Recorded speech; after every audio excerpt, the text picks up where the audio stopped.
afternoon. I have just returned from Buckingham Palace, where I accepted an invitation from His Majesty the King to form the next government of this great nation.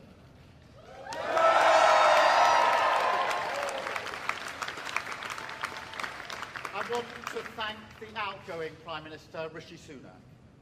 His achievement as the first British Asian Prime Minister of our country, the extra effort that will have required, should not be underestimated by anyone. And we pay tribute to that today.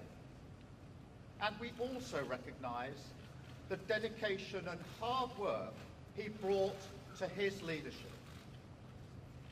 But now our country has voted decisively for change, for national renewal, and a return of politics to public service.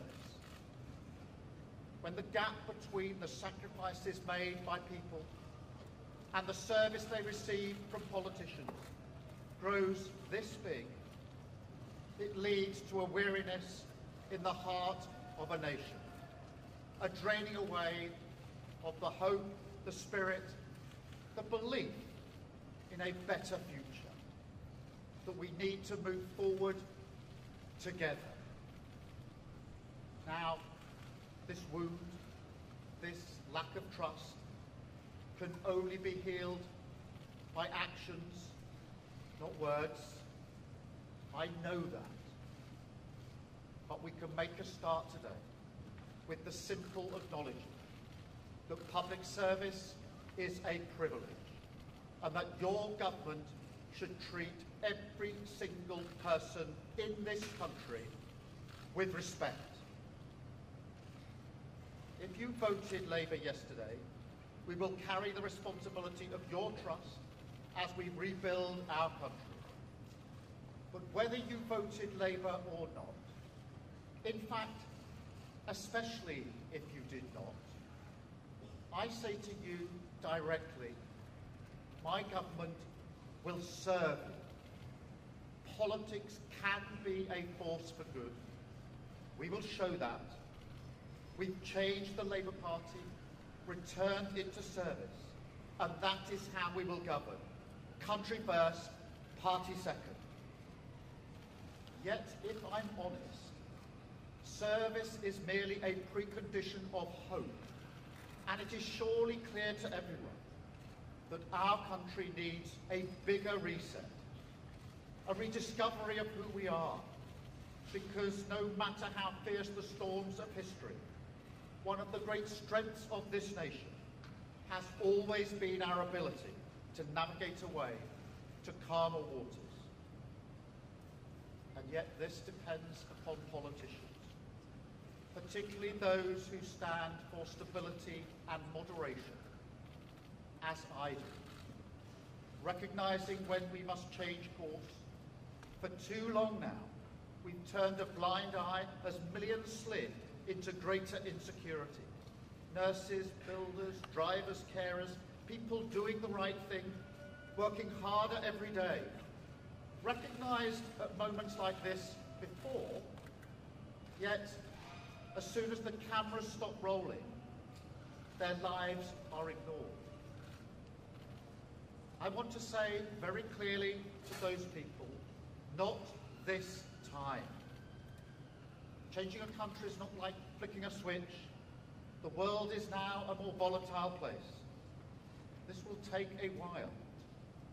But have no doubt that the work of change begins immediately. Have no doubt that we will rebuild Britain with wealth created in every community. Our NHS back on its feet facing the future. Secure borders, safer streets, everyone treated with dignity and respect at work.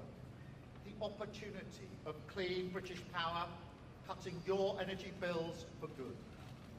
And brick by brick, we will rebuild the infrastructure of opportunity. The world-class schools and colleges, the affordable homes that I know are the ingredients of hope for working people.